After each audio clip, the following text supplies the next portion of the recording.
नमस्कार दोस्तों, मैं Santosh Kumar the success zone channel पे आप लोगों का स्वागत करता हूं। मुझे आशा और विश्वास है कि आप लोग अच्छे होंगे और इस वीडियो को देख रहे होंगे।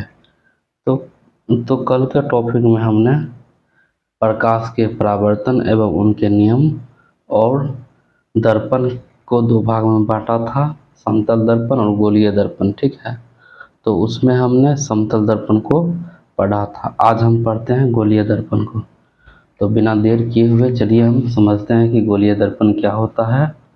ठीक है, देखिए, गोलीय दर्पण स्फेरिकल मिरर, ठीक है, वह दर्पण जिसका परावर्तक सतह किसी खोखले गोलीय वस्तु का भाग होता है और उसका एक सतह पेंट कलर किया होता है। ठीक है, वही होता है गोलीय दर्पण। ठीक है, गोलीय दर्पण के पेंट में सिल्वर नाइट्रेट AgNO3, ये जो है सिल्वर नाइट्रेट का क्या है, फॉर्मूला है। ठीक है, का प्रयोग करते हैं और इसका प्रयोग नाखून पर लगाए गए इंक में भी करते हैं। ठीक है, इसका जो है प्रयोग नाखून पे लगाए गए इंक में भी क्या होता है, करते हैं। ठीक, अगला हम समझते हैं। देखिए, द्वारक या छेद, ठीक है, इसको हम डिटेल्स में आगे भी पढ़ेंगे, फिलहाल देख लीजिए क्या होता है। ठीक है, अपर्चर, गोलीय दर्पण के व्यास को द्वारक या छेद कहते हैं। ठीक है, ये क्वेश्चन जो है बार बार ऑब्जेक्टिव में क्लास 10th के एग्जाम में आ जाता है। ठीक है, इसको आप याद रखिएगा। ठीक, देखिए, गोलीय दर्पण दो प्रकार का होता है। गोलीय दर्पण कितने प्रकार के होते हैं, दो प्रकार के होते हैं। ठीक है, उत्तल दर्पण कॉन्वेक्स मिरर और अवतल दर्पण, ठीक है, कॉनकैव मिरर। ठीक है, तो चलिए हम समझते हैं एक एक करके कि कॉन्वेक्स मिरर क्या होता है और कॉनकैव मिरर क्या होता है, एक एक करके हम समझेंगे। ठीक है, तो बिना देर किए हुए चलिए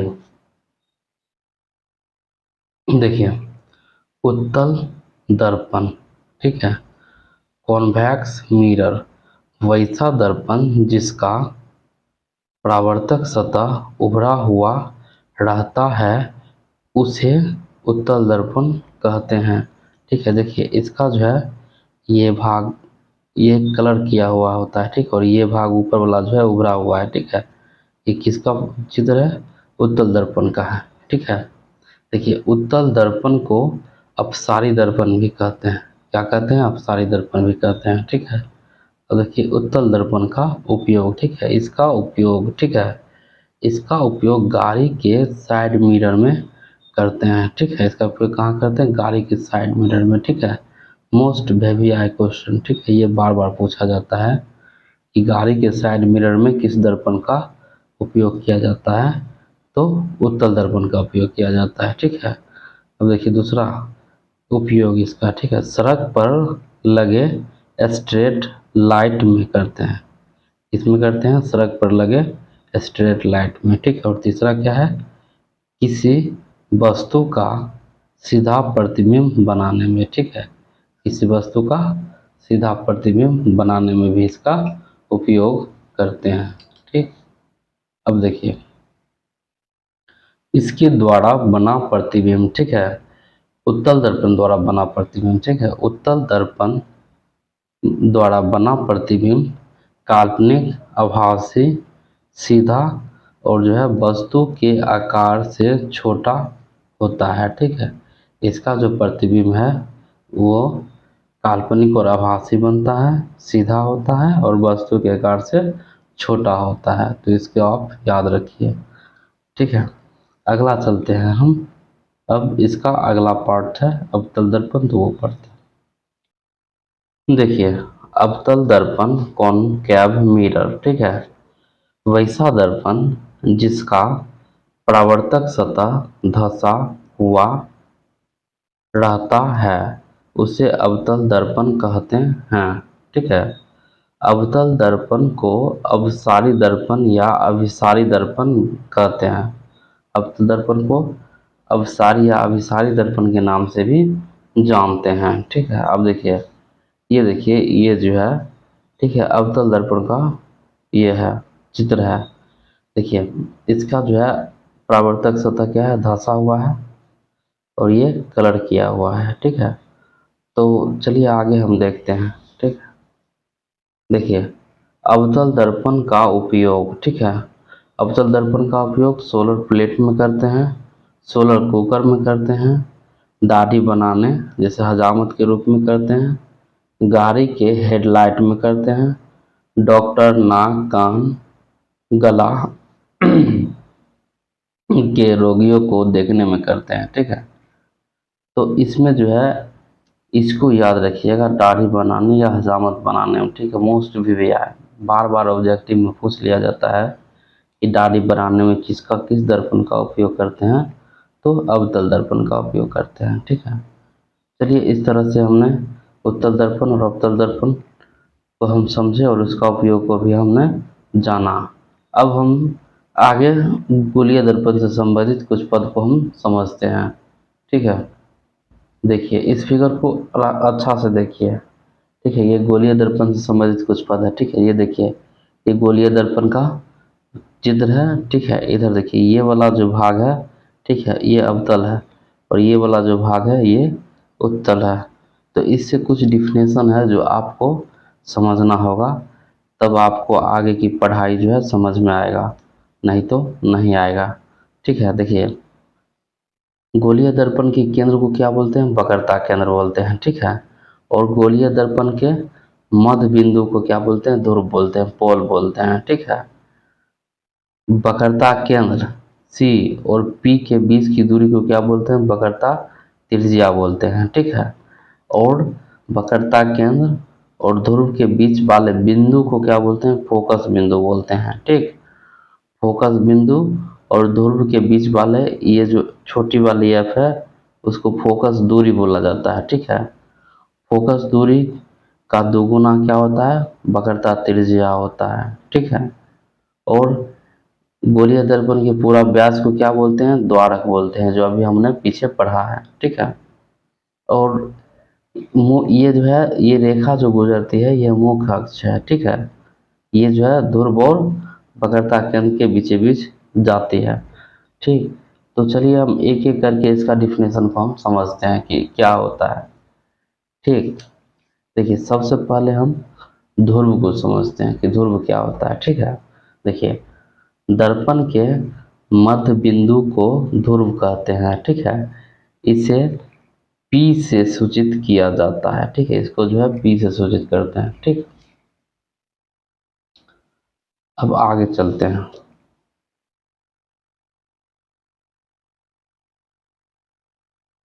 देखिए वक्रता केंद्र centre of curvature, curvature centre of curvature.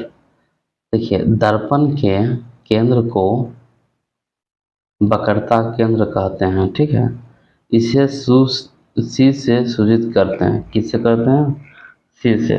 ठीक है, अब देखिए वक्रता त्रिज्या को समझिए। ठीक है, रेडियस ऑफ कर्वेचर। ठीक है, दर्पण के वक्रता केंद्र एवं ध्रुव के बीच की दूरी को वक्रता त्रिज्या कहते हैं।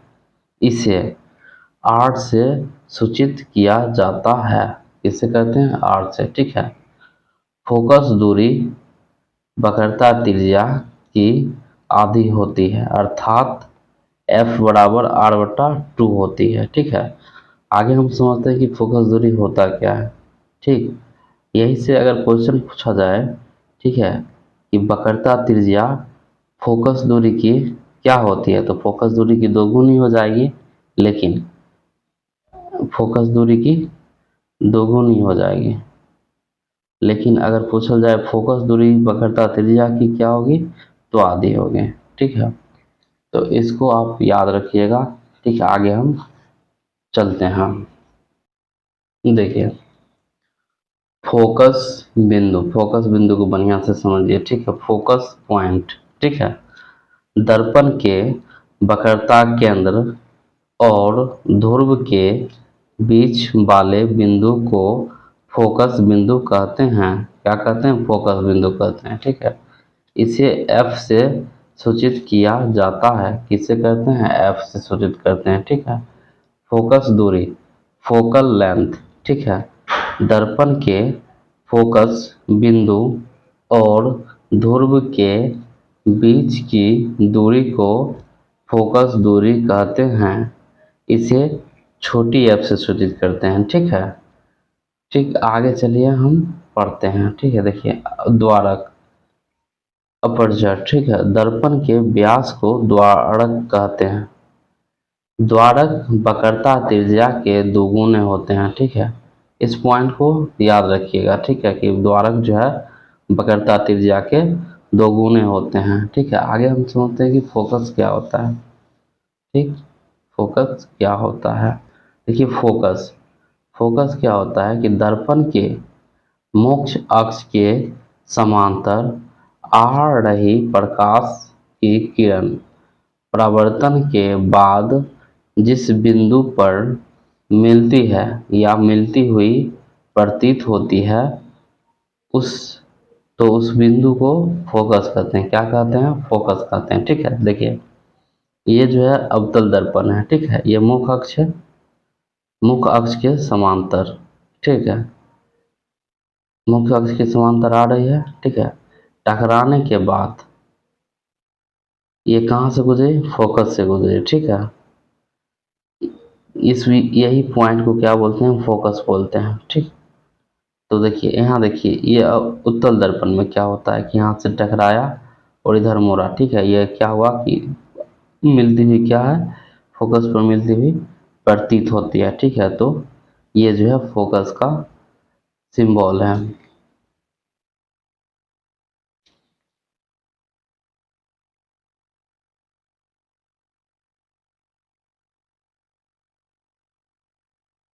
देखिए, अब हम समझते हैं क्या कि अवतल दर्पण द्वारा बना प्रतिबिंब, ठीक है। अवतल दर्पण में प्रतिबिंब वास्तविक, उल्टा एवं बड़ा और छोटा बनता है, ठीक है।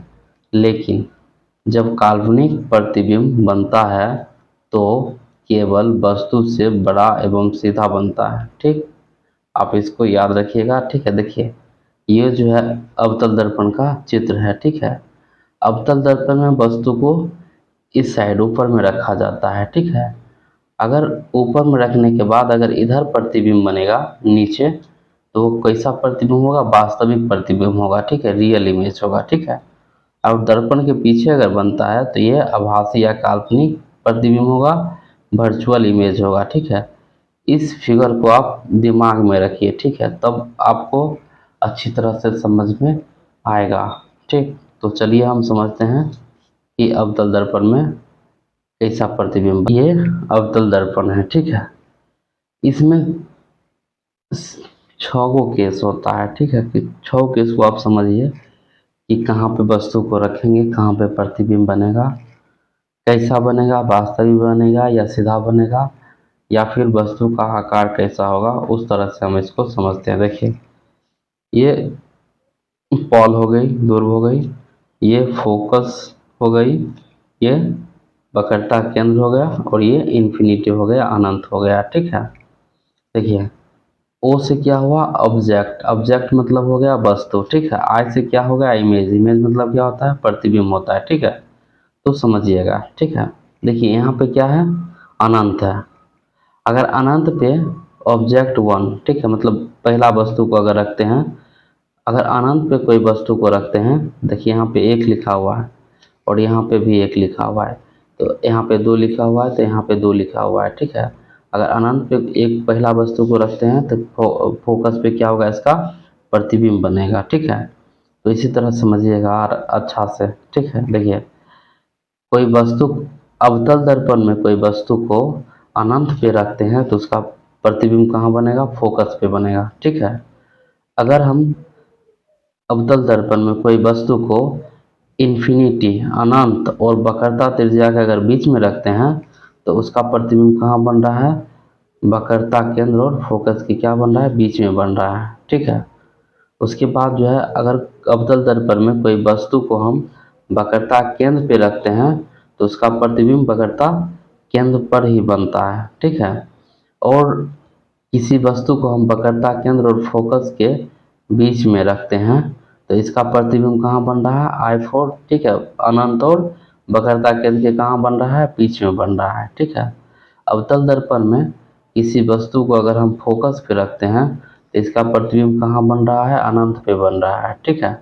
अब देखिए किसी अवतल दर्पण में किसी वस्तु को फोकस और ध्रुव के बीच में रखते हैं तो इसका प्रतिबिंब कहाँ बन रहा है, दर्पण के पीछे बन रहा है। ठीक है। और दर्पण के जो पीछे बनता है प्रतिबिंब वो काल्पनिक और आभासी होता है। ठीक है। देखिए ये जो है इस तरह से आपने इसको समझा। ठीक है। तो इसको जो है अच्छा से आप लोगों को समझ में आया होगा, हम फिर से दोहरा देते हैं। ठीक है। अगर किसी वस्तु को अनंत पे रखेंगे तो इसका प्रतिबिंब फोकस पे बनेगा, वक्रता सॉरी अनंत और वक्रता केंद्र के बीच में रखेंगे तो वक्रता केंद्र और फोकस के क्या होगा, बीच में बनेगा। अगर वक्रता केंद्र पे रखेंगे तो वक्रता केंद्र पे बनेगी और वक्रता केंद्र और फोकस के बीच में रखते हैं तो अनंत और वक्रता केंद्र के बीच में बनेगी। और फोकस पे अगर रखते हैं तो इसका प्रतिबिंब अनंत पे बनेगा। ठीक है। और फोकस और ध्रुव के बीच रखते हैं तो दर्पण के बीच बनेगा, काल्पनिक बनेगा, आभासी बनेगा और वस्तु से बहुत बड़ा बनेगा। ठीक है। तो यहाँ देखिए आकार क्या होता है कि देखिए आकार क्या है कि धीरे धीरे जो है यहाँ पे बढ़ रही है, बढ़ रही है ना। तो ऐसा ही होगा, जब फोकस भी बनेगी तो छोटा बनेगा। ठीक है। और जब जो है ये वक्रता केंद्र और फोकस के बीच में बनेगी तो इससे थोड़ा बड़ा बनेगा। ठीक है। वक्रता केंद्र पे बनेगी तो बराबर बनेगी। ठीक है।